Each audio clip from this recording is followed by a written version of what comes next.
Bom dia, pessoal. Primeiro, agradecer a presença de todo mundo. O título hoje do nosso webinar é Como Expandir Negócios com Mais Segurança em um Mundo Cada Vez Mais Digitalizado. Tema de extrema relevância, considerando a crescente digitalização dos nossos negócios e a necessidade de proteger informações sensíveis. Aqui nesse encontro, a gente vai explorar estratégias de como expandir negócio de forma segura, aproveitando as oportunidades oferecidas pelo cenário digital. A gente vai abordar aqui temas de estratégia de implementação, segurança cibernética, protegendo os dados aqui das transações nesse ambiente cada vez mais conectado, a própria estratégia de tokenização, como que ela fortalece a segurança das transações financeiras e a experiência do cliente. Aqui eu agradeço a presença de todos os participantes nesse webinar. Eu sou o Juliano, sou gerente executivo de soluções digitais da Elo e vou acompanhar todos aqui nessa jornada. E para isso eu tenho um time de peso. Eu estou contando com a Fernanda Curti, Head de Fraude, Chargeback na Dlocal. Eu tenho o Felipe Dias, gerente de produtos na Adyen Brasil. Eu tenho o Fernando Santana, coordenador de produtos na Mercado Pago. O Enildo Araújo, analista sênior de prevenção, autorizações e fraude no C6 Bank. Juntos vamos explorar aqui a questão de tokenização e suas vantagens e como que isso está moldando o futuro de pagamentos aqui digitais. Fiquem à vontade em fazer questionamentos. A gente vai ter os 10 minutos finais para esclarecer esses questionamentos e caso a gente não tenha condições, a gente vai responder individualmente cada por e-mail. Muito obrigado, a presença de todos aqui. Rose, se você puder mudar o slide para mim, agradeço. E a ideia nossa aqui é a gente começar primeiro como pano de fundo, explicando de fato o que é a tokenização, tá? Caso vocês tenham interesse em conhecer mais no detalhe do que é a tokenização, a gente possui um webinar que aconteceu no passado, ele está disponível no canal do YouTube também na Bets, e a gente fica aqui também à disposição para conversar de forma offline com vocês. Rose, se você puder seguir. Tokenização, né, de uma maneira bem simplificada. Quando a gente, hoje, né, quando a gente vai em alguns eventos, a gente troca o nosso dinheiro por alguma coisa, por algum papel, por uma ficha, por uma pulseira, quando a gente vai num evento. E essa troca, esse objeto, ela só vale única e exclusivamente para aquele local, para aquela condição.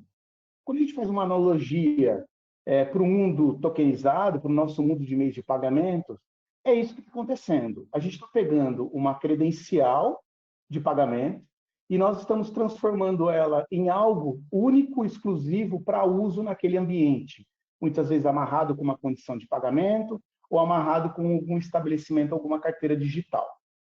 E esses dados, eles ficam armazenados em um local seguro, que a gente muitas vezes chama de TSP.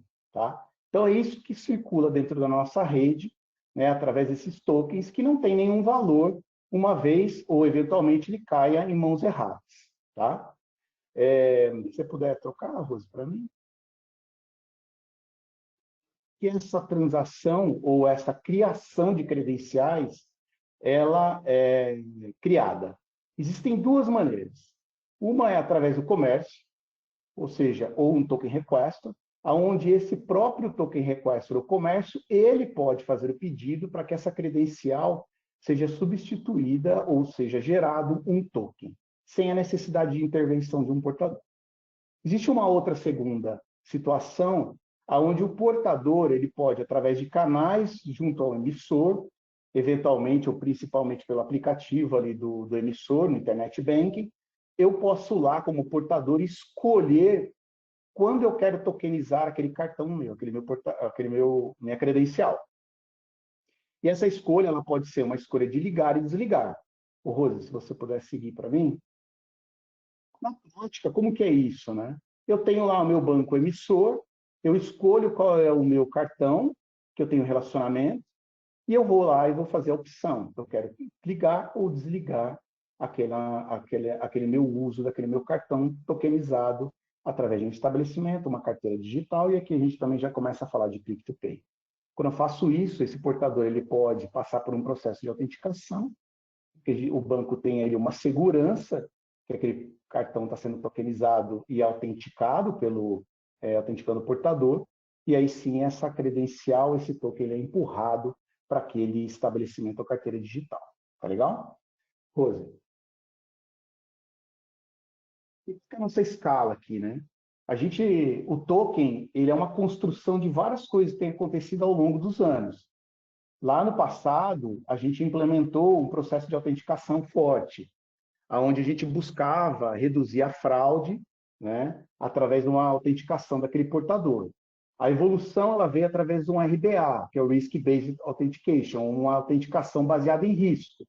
Então, através de dados incrementais, foi criado um ecossistema para que os bancos possam tomar aqui uma decisão se querem autenticar de maneira silenciosa ou não aquele portador.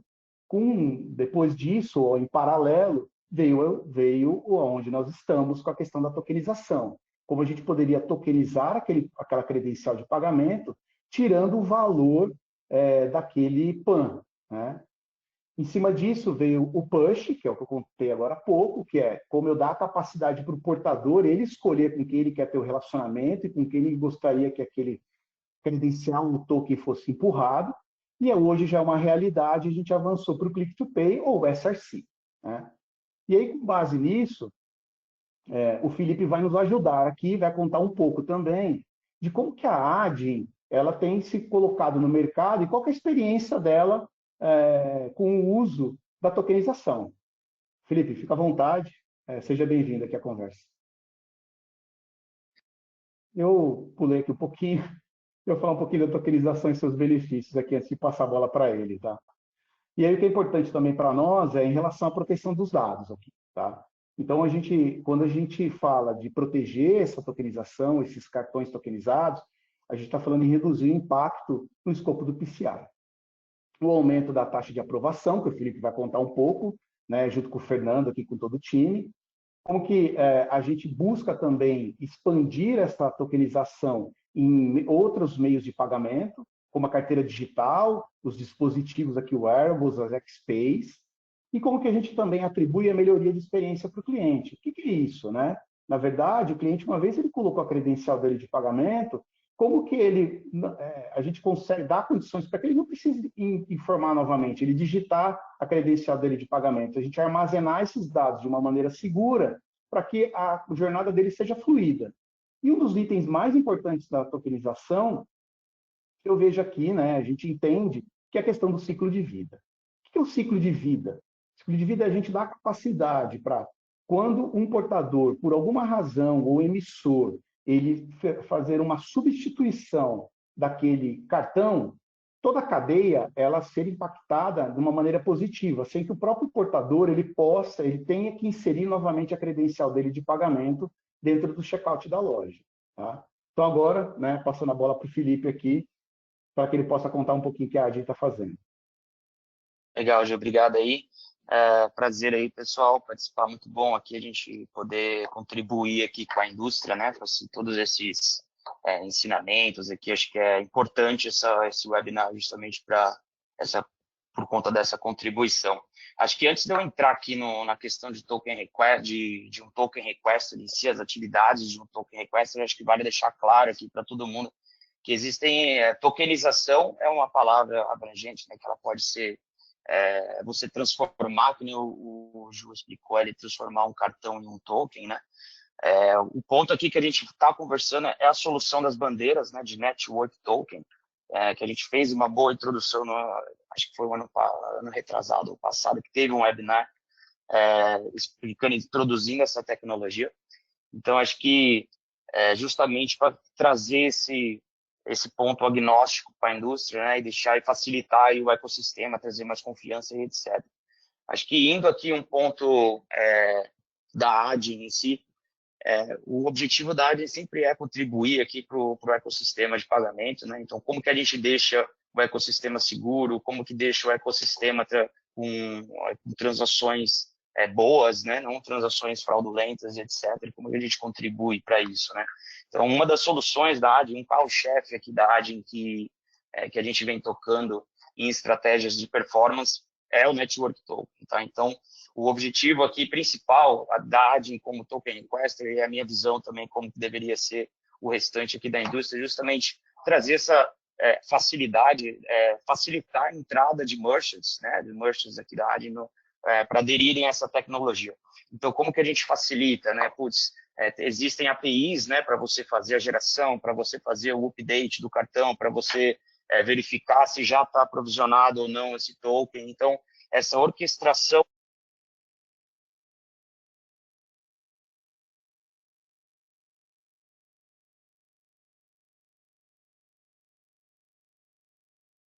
Eu,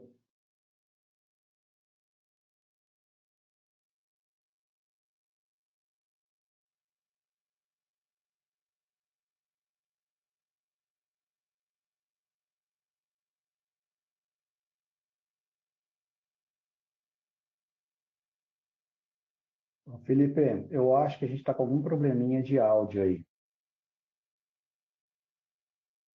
agora tá melhor? Voltou, voltou. Boa. Obrigado aí, tá? Se você puder Beleza. voltar um pouquinho, uns 30 segundos, a gente agradece. Legal. O ponto que eu estava dizendo é mais que a Adyen ela vem sempre tentando contribuir aí com o ecossistema em relação a trazer segurança, a trazer mais a taxa de autorização. Então, uma das estratégias que a gente vem adotando aqui na Adyen, que é carro-chefe, eu diria, aqui da Adyen, é o Network Token.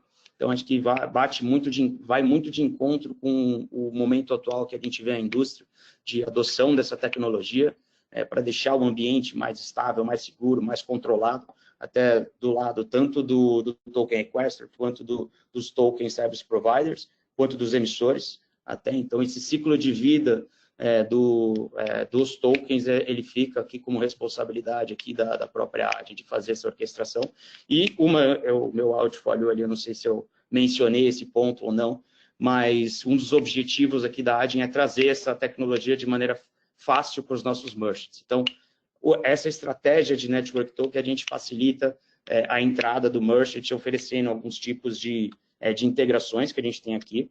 A gente desenvolveu o Machine Learning aqui na Adyen, que ele avalia a performance do Network Token que a gente tem aqui no Brasil. Isso não só no Brasil, mas em outras regiões. E a gente acaba vendo que certas regiões têm uma adoção mais forte, por exemplo, Estados Unidos, outras regiões têm uma adoção que está um pouquinho mais atrasada. E no Brasil a gente vê que esse push que houve ali, tanto da BEX, quanto das bandeiras, quanto dos emissores, vem escalando de uma maneira muito rápida.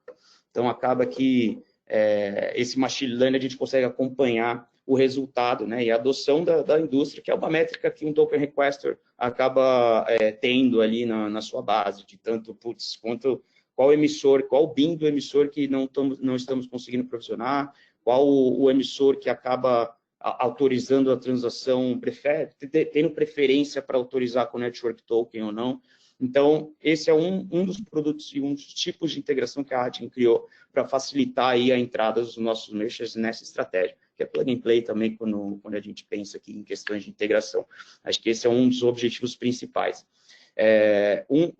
Essa estratégia de performance que a gente tem aqui na Adyen, só no ano passado, utilizando o Network Token, aí a gente faz todos esses cálculos aqui com estatística, criando um grupo de controle também para verificar quanto que ele iria, quanto que a gente aprovaria sem Network Token, quanto que a gente aprovaria com Network Token. No ano passado, para os merchants aqui da Adyen Brasil, a gente conseguiu aumentar em 2% a taxa de aprovação desses merchants, né? Então, isso só prova o quão forte é essa tecnologia, o quão a gente aposta nela de expansão e como que traz benefícios, né? Tantos benefícios para esses merchants. Então, não é só... eu acho que tem bastantes produtos aqui que existem no mercado de pagamento brasileiro, até por conta da evolução, a gente é bem evoluído aqui no mercado, mas eu acho que Network Token é um dos carros-chefes aí para a gente chegar num ponto mais estável aí e trazer mais benefícios aqui para todos, tá?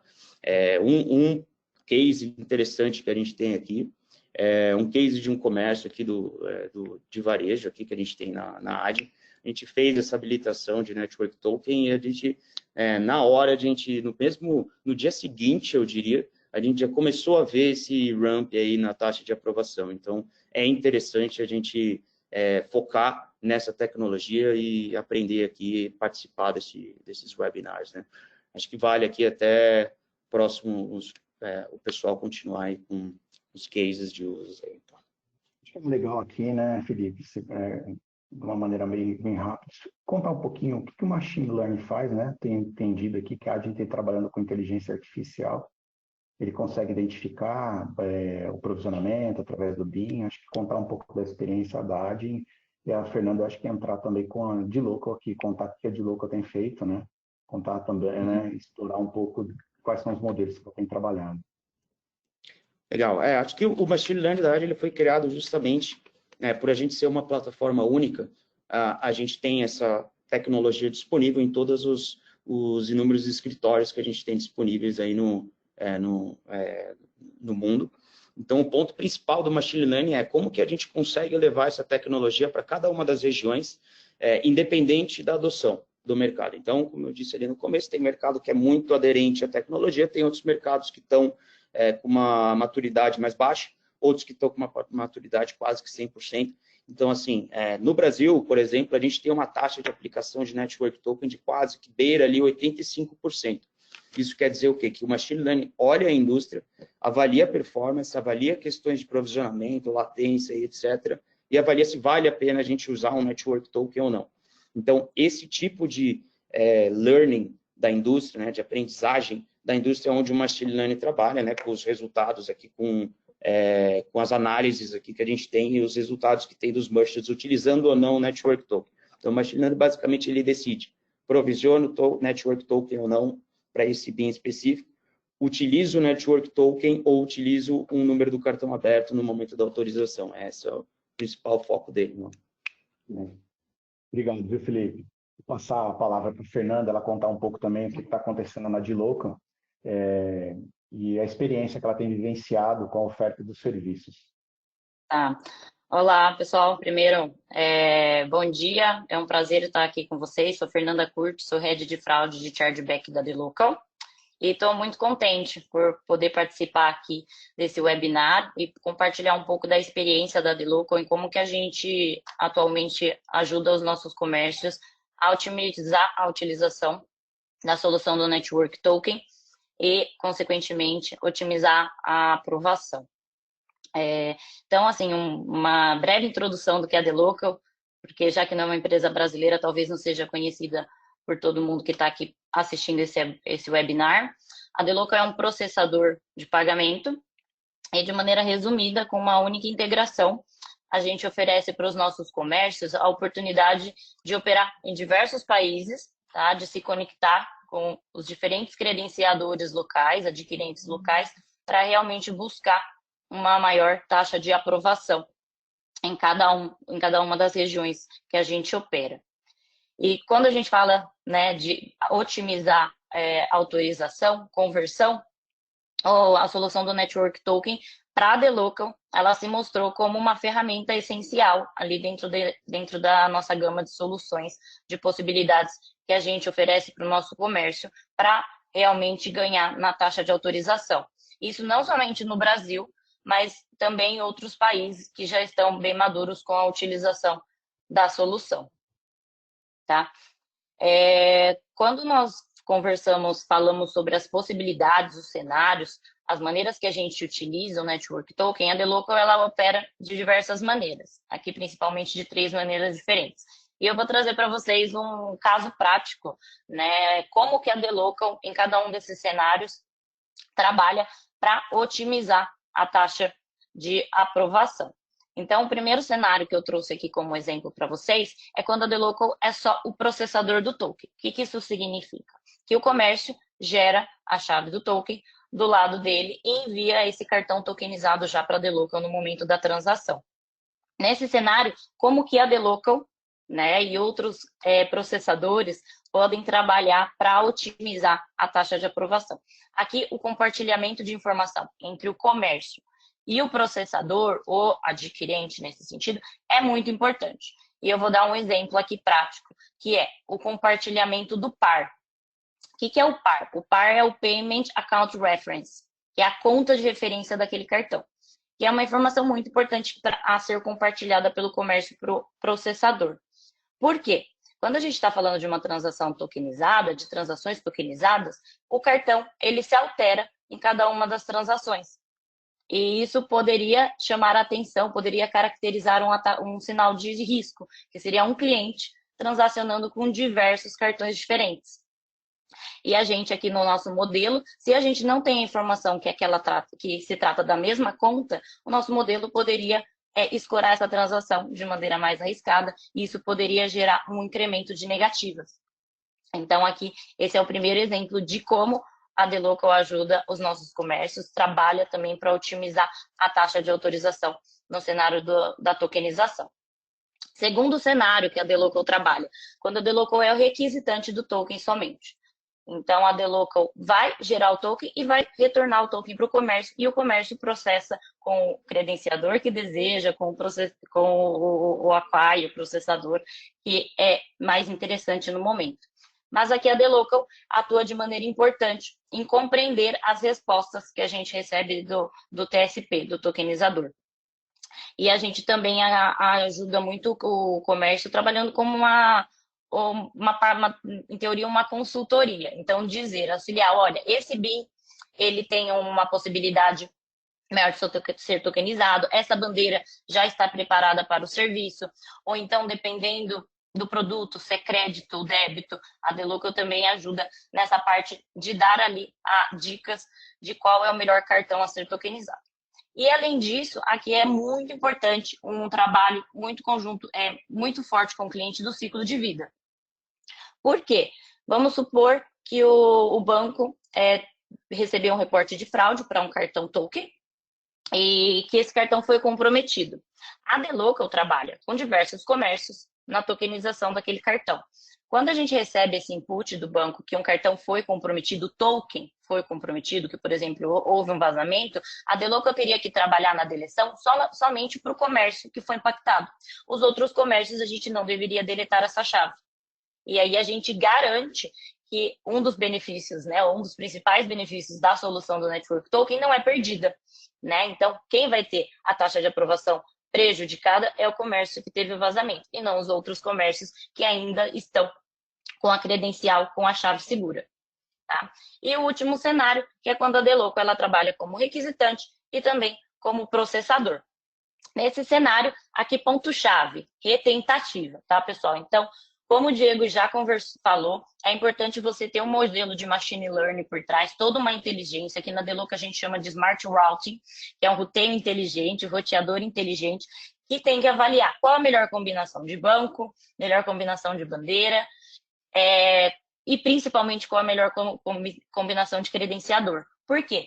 Tem determinado banco que tem uma taxa melhor de aprovação com credenciador A, e tem outro banco que tem uma melhor taxa de aprovação com o credenciador B. Então, você tem que entender ali qual é a maior taxa de aprovação de acordo com o perfil daquele cartão, com o perfil daquele comércio. E também tem um processo de fallback estruturado. Então, se a transação foi negada com o token, a gente tem que reintentar com a FPAN. Esse recovery, né, que é essa recuperação, aqui na DeLocal, ela garante pelo menos uns 30% de ganho sobre as transações negadas. Então, o processo de retentativa é, assim, chave para a gente garantir aí o sucesso da solução. Pode passar para o próximo slide, por favor. E aqui eu trouxe 3 exemplos para vocês de indústrias que a gente tem aplicado a solução do Network Token. O primeiro exemplo é um exemplo de gaming. Nesse cenário, o comércio ele fez a implementação não somente da tokenização, mas também da solução de autenticação do 3DS. E aqui o ganho foi enorme. Então, houve um incremento de mais de 42 pontos na taxa de aprovação. E quando a gente fala de redução de fraude, aí teve 91% de redução de fraude. Esse cenário aqui é um cenário ideal, né, que a gente fala. E se o comércio ele segue, né, muito bem os scripts definidos pelas bandeiras, por exemplo, da Visa, tem também a questão da inversão do liability shift, que é um ponto aqui muito importante. Segundo cenário, que é o cenário de um comércio de streaming para a gente, que é um cenário de recorrência. E aqui é quando o Network Token ele é famoso, muito famoso no mercado, por, em teoria, ajudar esses comércios, principalmente de recorrência, que tem a credencial salva no momento do checkout. Tá? Então, quando todo mês tem aquela recorrência, esses comércios normalmente têm muitas negativas, porque o cartão é expirado, o cartão passa a ser bloqueado, cancelado. E o Network Token aqui, ele garante que esse cartão é atualizado de maneira automática. Então, o cliente não precisa entrar para fazer a substituição. Gera uma experiência muito boa. Tá? Então, aqui a gente teve um ganho muito grande também, de 18 pontos percentuais, uma redução também de fraude de 78%. E eu não vou falar que o ganho foi só aqui nesses 18 pontos que foram aprovados, mas quando a gente fala de um comércio de recorrência, a gente tem que pensar no churn. Então, na vida daquele cartão a largo prazo para aquele comércio. Então, não é só aquela transação, é todos os meses que aquele cliente vai continuar na conta. Então, o ganho ele é muito maior com a utilização da solução de Network Token. Tá? E o último cenário é um varejo. Varejo, por ser uma compra avulsa, muita gente tem a ideia de que não vai trazer muito ganho. E sim, aqui do lado da DeLocal a gente viu ganho também com varejo, não são os mesmos 18%, mas são 8%, que é muito representativo. Tá? Então, a gente está vendo benefícios, o comércio fazer a integração, a gente já está vendo esse ganho. E assim, a DeLocal aqui, nessa missão de ajudar o comércio nesse ganho de aprovação, é uma solução que com certeza a gente oferece e faz push para ter aí a integração. E Fer, onde que vocês estão acompanhando essa redução de negativas? Então aqui eu trouxe para vocês as principais reduções de negativas que a gente vê. A gente teve nesse primeiro cenário do game, quando o cliente ele fez a adoção do token do 3DS, ele passou a ter aprovação no débito. Então, teve muito uma redução de crédito de fundo insuficiente. E depois a gente vê uma redução de cartão restrito, né, cartão que já está bloqueado. A gente vê redução de negativa de credenciador. Da mesma forma que eu mencionei que a gente tem as nossas regras de flexibilização, eu entendo que, por exemplo, o Felipe da AD também tem as regras de flexibilização do lado dele. Então, a gente vê aí uma redução dessas negativas de fraude, de risco do lado do credenciador. E temos também redução de negativas de alto risco do lado do emissor, que é quando o banco também faz essa flexibilização, por se tratar de uma transação mais segura. Pode passar para o próximo, por favor. E aqui na DeLocal, como eu falei, a gente faz um trabalho personalizado, o nosso modelo de machine learning faz toda a questão da inteligência, busca de aprovação de acordo com o banco, e a gente também faz acompanhamento, abertura de todos os bancos, para saber qual está sendo efetivo, qual a gente tem que fazer um trabalho mais próximo, conversar com o banco, conversar com a bandeira. E aqui eu trouxe para vocês, no caso específico do C6. Aí aqui a gente tem a abertura da redução de negativa. E o Enildo está aqui com a gente do C6. Enildo, você pode compartilhar um pouco com a gente se faz sentido esses números, essa redução? Você vê isso também no lado do C6? Bom dia, pessoal, tudo bem? Sim, pegando esse seu gancho, eu vou até pedir para depois a Rose passar aqui o slide, pegando o gancho da Fernanda aqui com os números da DeLocal, sim, a gente consegue perceber realmente esta evolução nos números, sabe? Então, aqui a gente tem o que a gente fez de uplift, tá? O gráfico demonstra isso. Eu que já naveguei bastante pelo mundo de autorização e atualmente estou em prevenção à fraude, tenho a visão de que a tecnologia de tokenização oferece uma camada de segurança significativa e que as transações tokenizadas têm se tornado cada vez mais populares e eficazes de prevenção à fraude e também para a aprovação, sabe? Melhorar o nível de aprovação. Sempre, o C6 já possui uma taxa de autorização bastante alta, mas conseguimos estudar e entender melhor ainda o que a gente poderia fazer com o processo de tokenização. E o que podemos contar aqui ao longo do tempo? Que lá em 2021, a gente tinha só 6 pontos percentuais de ganho na taxa de autorização, de aprovação no comparativo. Aí, para 2022, com alguns ajustes, com algumas análises, a gente conseguiu melhorar.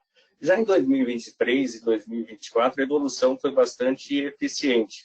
Então, isso é resultado de quê? De uma maior experiência na implementação de regras. Essas regras, sejam elas específicas de prevenção à fraude, de autorização, e fez com que as autorizações de token tivessem um destaque muito grande aqui no processo. Eduardo, tinha uma dúvida aqui, né? Eu acho que primeiro a Fernanda e a Fernanda contaram bastante aqui do uplift que teve, das vantagens que tem. Os números são, de fato, números impressionantes na hora que a gente começa a abrir um pouco aqui a caixa de Pandora e ver que está, né, o resultado que Exatamente. a gente está tendo com a solução. Qual que é o segredo desse uplift que você mostra aqui, saltando de 6 pontos percentuais e indo para 17, né? Qual que é o trabalho que você tem feito aí junto com o C6? Olha, Juliana, aqui foi um trabalho meio que a 4 mãos, aquele trabalho de formiguinha feito pelo time de estratégia aqui, o time de autorização, junto com cartões, porque a gente recebe todas as informações do token na transação, né? E a gente começou a ajustar regras, ajustar o processo de autorização para que atendesse melhor essa demanda. E também tivemos, em algumas situações, conversas com alguns players para entender melhor o perfil, o que estava acontecendo, porque a gente não estava performando da melhor maneira. Com isso, a gente conseguiu entender alguns problemas e melhorar, e chegamos a esse resultado que a gente está apresentando aqui agora. É efetivamente isso. Legal, Inildo. Então, legal, esse é um ponto que a gente está falando um pouco no mundo de aprovação, né? Mas também gostaria de destacar aqui sobre a redução de fraude. Vou até pedir para a Rose passar o próximo slide, porque aqui os resultados são bastante satisfatórios. Vemos constantemente que as transações tokenizadas, em relação às transações feitas com o número de cartão, seja ela físico ou virtual, são significativamente melhores nos números de fraude aqui para a gente. Essas transações, elas chegam a ser 3 vezes menos fraude, a ter 3 vezes menos fraude, chega a ter 3 vezes menor no número de fraude aqui no nosso BP de fraude. Isso é muito bom para o emissor, para toda a cadeia, porque menos contestação, menos despesas para todo mundo, mas o que vale destacar aqui nessa situação é melhor ainda para o cliente final, que não precisa passar por um processo de troca de cartão, nem solicitação de chargeback. E costumo dizer, nada melhor do que o cliente feliz, né? Satisfeito com o seu produto, que mais seguro, disponível, para uso no momento que lhe convier. Então, esse é um ponto importante. E o mercado demonstra para isso, né? Se a gente for verificar, conversando com alguns players, o que é divulgado na mídia, que realmente diminuiu, a fraude é menor 3 a 4 vezes, que a gente teve um boom de tokenização aí no período de 2022 para 2023, e a aprovação, né, que é um destaque na aprovação, que geralmente é 18 pontos percentuais acima. E gostaria também de destacar aqui, principalmente na visão do C6, que desde o final do ano passado, 50% de todas as transações online já são tokenizadas. Hoje a gente já está trabalhando com mais de 50% das transações tokenizadas. Em resumo, com a tokenização, os nossos clientes podem desfrutar de uma experiência digital mais segura e prática. Essa é a nossa visão aqui como emissor. Ótimo. Enildo, eu tenho algumas perguntas que eu tenho recebido aqui.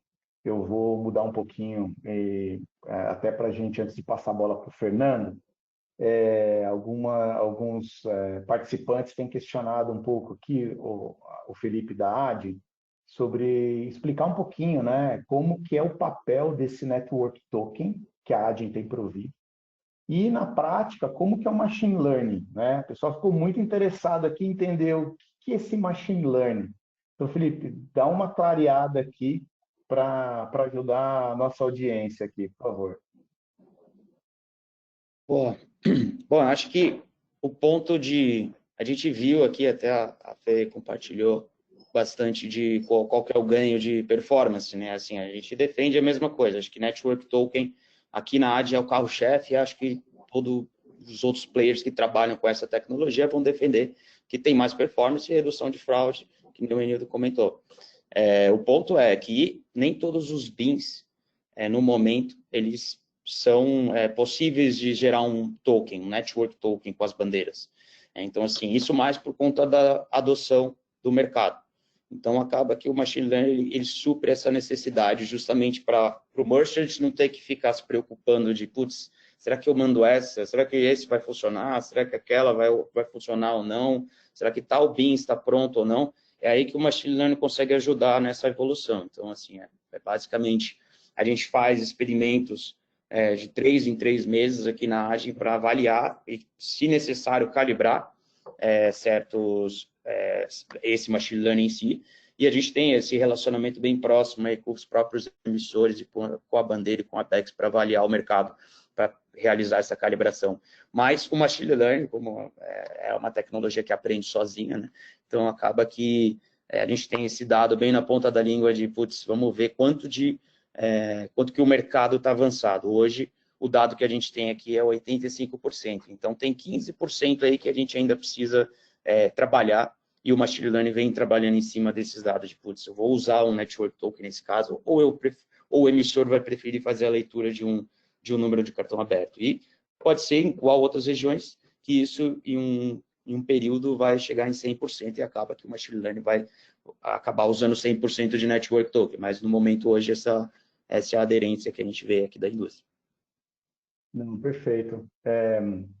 A gente tem recebido outras perguntas aqui. Eu vou passar a bola para o Fernando, do Mercado Pago, para ele contar um pouco qual que foi a experiência dele numa visão estabelecimento, né? E aí, na sequência, a gente começa a abrir aqui para perguntas e respostas. A gente já tem algumas perguntas aqui para a Fernanda também. E aí, assim, o Fernando terminando aqui, eu já redireciono também para você, tá, Fernanda? E, Fernando, conta um pouco aí da experiência, né, como foi a vivência do lado do estabelecimento, já que parte da nossa audiência é o nosso, né, o estabelecimento final aqui, né, ele está interessado em saber, tá bom, lá na ponta, qual foi o ganho, qual foi a dificuldade, como é que o Mercado Pago tem atingido esses números aqui? Obrigado, Juliano. Primeiramente, é um prazer de estar aqui com todos. Acho que é super importante essa conversa nossa. Como o próprio Juliano falou, vou explicar aqui como a gente está no contexto do Mercado Pago, estou aqui representando o contexto de tokenização. E, primeiramente, eu gostaria de falar, lá em 2021, qual que foi o nosso objetivo de implantar a tokenização. Aqui a gente elencou vários objetivos, como segurança aprimorada, eficiência operacional, risco em aumento do chargeback, mas o primordial que a gente estava visando aqui em 2021 foi o aumento de taxa de aprovação.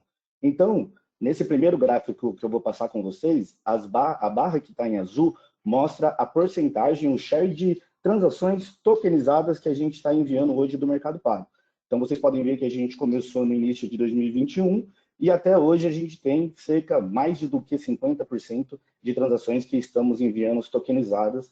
E aqui a gente faz um trabalho junto com um grupo de controle, em que a gente separa um grupo de controle justamente para a gente não mandar transações tokenizadas e ver a média de porcentagem, o delta, para ver se a gente está melhorando ou não. Então, desde o início do projeto de 2021, como vocês podem observar, a gente vê que no grupo de controle versus o que a gente manda com transação tokenizada, a gente teve um aumento de 1,5% do share do delta de aprovação. Então, desde o início do projeto, a gente vê o quanto é importante a gente estar dentro desse contexto, a gente está fazendo melhorias em relação à tokenização.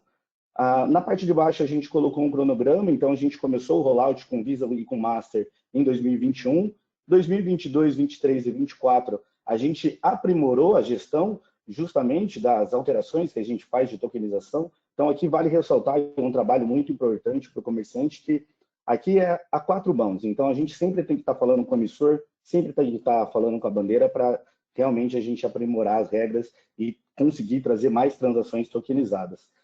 O ponto de importante aqui também, né, que um grande player do Mercado Pago é o Mercado Livre, então a gente sempre trabalha junto com eles também para aprimorar e trazer mais transações tokenizadas. Então é importante a gente, como Mercado Pago, ressaltar isso, porque a gente tem essa facilidade de cada vez estar em conversas com o nosso marketplace, justamente para a gente ter mais transações. Um ponto aqui que vale ressaltar também, visando 2024 e visando também 2025, é o rollout que a gente espera fazer de tokenização com Elo e também o rollout de DAF e TAF, que é o Digital Authentication Framework e o Token Authentication Framework, que são programas da bandeira que a gente está visando para o ano que vem e para o próximo, para a gente conseguir aqui aprimorar nossas métricas e táticas de tokenização. Pode passar para o próximo slide, por favor.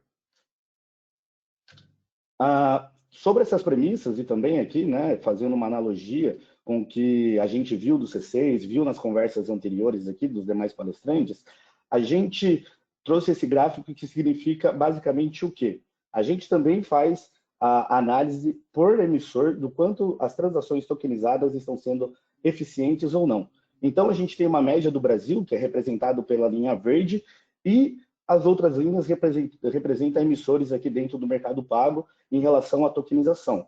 Como a gente pode observar, basicamente, a grande parte dos emissores, quando a gente tokeniza uma transação, ela tende a ter o delta de aprovação maior. No entanto, tem alguns emissores que aqui a gente precisa trabalhar, como eu falei no primeiro slide, as quatro mãos, em que a gente precisa melhorar as regras, melhorar as técnicas, que a gente observa que quando a gente manda uma transação tokenizada, não necessariamente, para alguns casos, ela vai ter o delta de aprovação maior que as outras. Então, aqui, como em linhas gerais, é um trabalho conjunto que a gente faz, que a flexibilização de métricas de prevenção à fraude, muitas vezes, quando a gente está muito próximo desse emissor, a gente tem um delta maior, e para emissores que a gente não está com uma aprovação tão legal, que a gente precisa melhorar, a gente sempre está buscando trabalhar junto com eles, trabalhar em conjunto para melhorar essa taxa de aprovação. Pode passar, por favor? Em linhas gerais, a gente tentou trazer aqui 2 lições aprendidas e 2 próximos passos que a gente está vislumbrando para o futuro. De lições aprendidas, como eu falei, a gente trabalha com o nosso grande marketplace, que é o Mercado Livre, para tentar aumentar o número de pagamentos tokenizados. Então, a gente ressalta aqui que essa aproximação entre o emissor, o adquirente e a bandeira é de extrema importância para a gente conseguir ter o número de transações tokenizadas cada vez melhor. E também os resultados dos testes que a gente faz com o nosso grupo de controle é primordial para a gente estreitar os laços com as bandeiras e com os emissores, justamente para a gente conseguir melhorar as regras e ter mais transações tokenizadas. Pensando no futuro, a gente coloca em 2 grandes marcos aqui. O primeiro é o DAF e o TEF, justamente para a gente conseguir aqui aprimorar as técnicas de tokenização ao programa de bandeiras e também as movimentações que o mercado está fazendo, que vão entrar em vigor daqui em diante, que é a não eliminação do código de segurança. Então, são 2 grandes marcos que a gente entende que vai ser de extrema importância para a gente ter um delta cada vez maior no nosso número de aprovações. Então, essa perspectiva aqui que o Mercado Pago trouxe em linhas gerais de tokenização que a gente vem trabalhando dentro dos anos passados e também pensando no futuro. Legal. Fernando, a gente vai voltar com algumas perguntas aqui que está chegando e eu vou fazer uma rodada aqui com todos, tá? Então, estou entendendo aqui, ficou bem claro para mim, a gente tem aumentado o índice de autorização, reduzindo a exposição à fraude, melhorando a recorrência, né? Os números da Fernanda traz bastante isso, né? Melhorando a jornada do portador, do lado do Enildo ali como banco, né? Reduzindo aí a exposição à fraude também. Então, como indústria aqui, a gente está se movimentando por um bem comum. E aí chegou uma pergunta aqui para a Fernanda, da dLocal, que é um pouco mais voltado quais circunstâncias você entende aí, Fernanda, que não faz sentido tokenizar um cartão, tá? tokenizar ele antes de submeter para uma tokenização. Você tem em algum momento isso não fazer sentido, mesmo buscando uma taxa de incremento na taxa de aprovação e uma redução de prevenção à exposição à fraude? Tá. É uma ótima pergunta. Então, mostrei números bem positivos, né, referente ao ganho de aprovação e também de redução de fraude.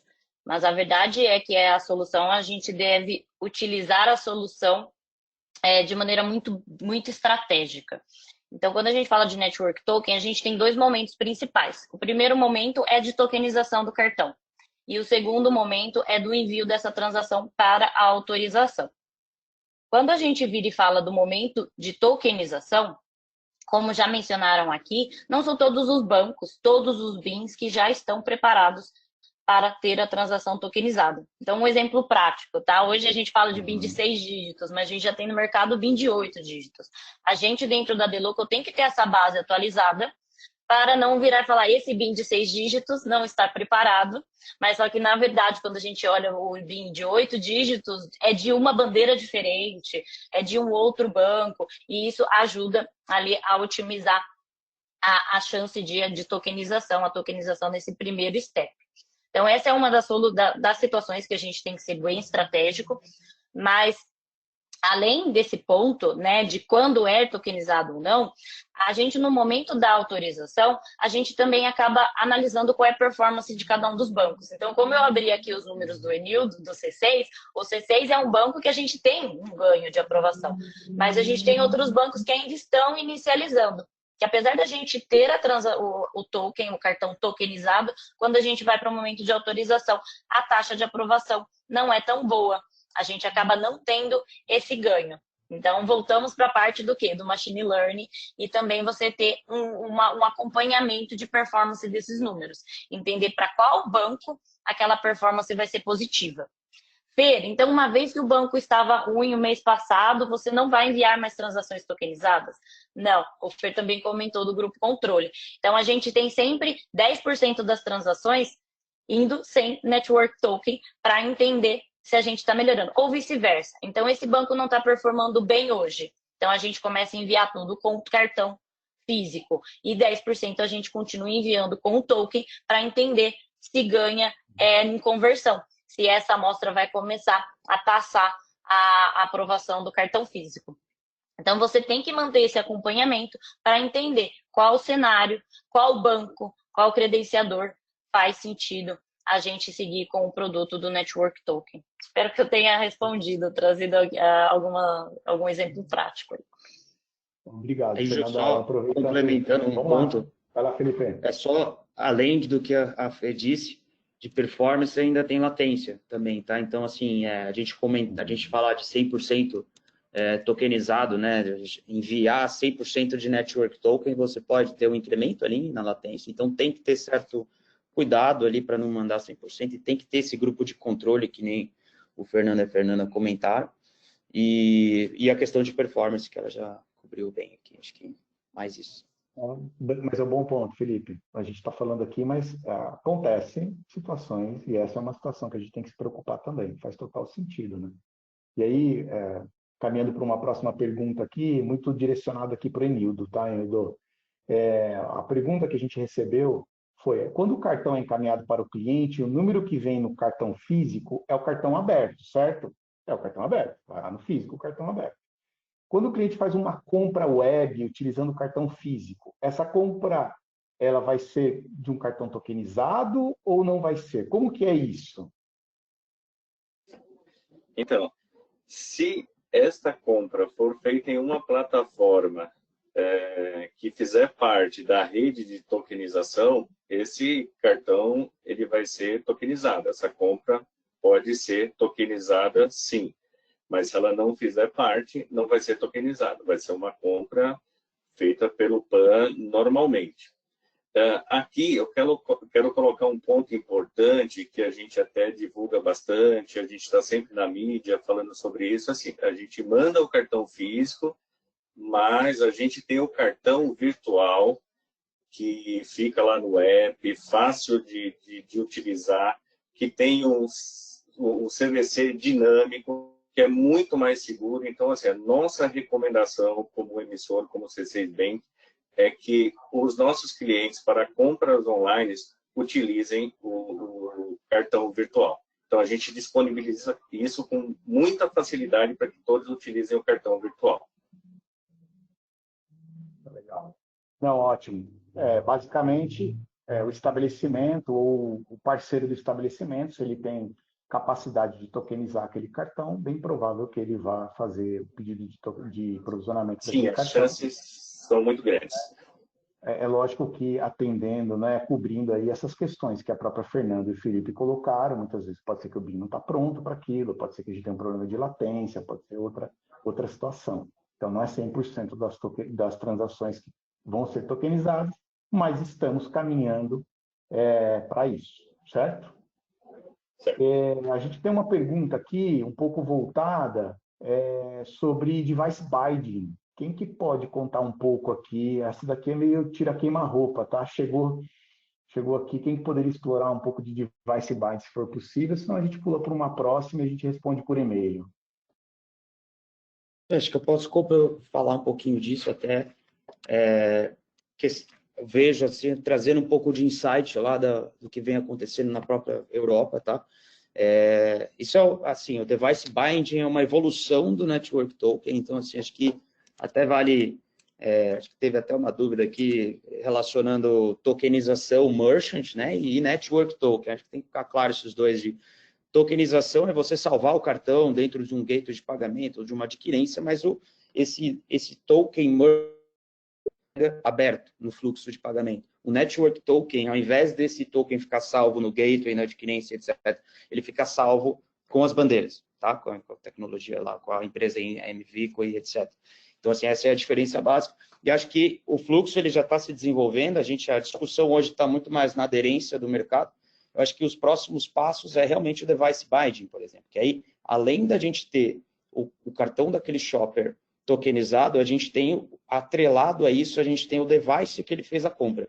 Então, esse é o device binding que a gente fala, que é uma evolução, que aí até que o Fernando comentou ali, do DAF, do TAF, aqui das bandeiras, dos programas das bandeiras, que aí até no final, que é a evolução, o melhor dos cenários, né, que a gente espera, é a tokenizar, network token, a tokenização em si das bandeiras chegarem em um momento que tem o device binding, e até a gente começar a conversar sobre liability shift, de sair da mão do merchant e ir para o emissor. Então, acho que essa é uma evolução do network token que a gente aguarda aqui ansiosamente aqui também. Não, perfeito. Bom ponto aqui do device binding, acho que é um complemento, né? E veio também mais uma pergunta para a gente aqui, muito voltada na necessidade aqui de atuação de novos emissores ou bancos digitais usando a tokenização, né? Então, o que nós entendemos aqui, todo mundo fique totalmente à vontade. Quanto mais o uso da tokenização, melhor a blindagem que a gente faz no ecossistema. Então, isso é uma questão de completar, né? Uma vez um banco adotando, um estabelecimento adotando, a gente vai blindando o ecossistema para que a gente não tenhamos possibilidade de exposição de vazamento de dados sensíveis e blindar a situação para que fraudadores não consigam entrar dentro do ecossistema, né? A questão também a gente começa a trabalhar com um padrão, né? Então, a gente começa a ter uma interoperabilidade no todo o ecossistema com o uso de padrões através da MVCO. Então, todo mundo que está dentro, participando desse sistema, tem conhecimento de como é a regra, né, através de um caminho seguro. Então, faz total sentido, cada vez mais, a gente ter outros bancos, outros emissores adotando a tecnologia e expandindo aqui com um trabalho muito do gateway, da credenciadora, do próprio estabelecimento, expandindo isso também, né, avançando a cadeia para a gente colocar a tecnologia para uso dos portadores dos nossos credenciais de pagamento. Tá? Pessoal, a gente tem algumas outras perguntas aqui, a gente vai encaminhar para vocês por e-mail também. Acho que a gente está chegando no nosso final aqui. Entendo que num wrap-up aqui nós conseguimos mostrar de uma maneira bem objetiva quais são os ganhos da solução, buscando sempre aqui índices de autorização, mas sempre índices de autorização com responsabilidade. e com índices de fraude cada vez mais reduzidos, né?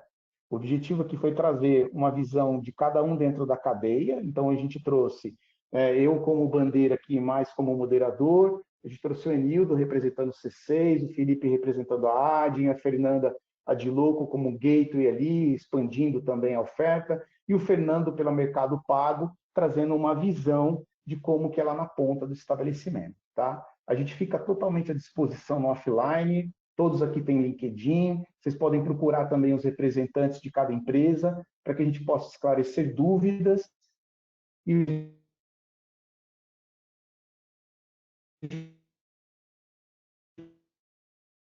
possa contar um pouco mais de como é a solução no detalhe, tá? Eu agradeço a participação de todos e até um para todos.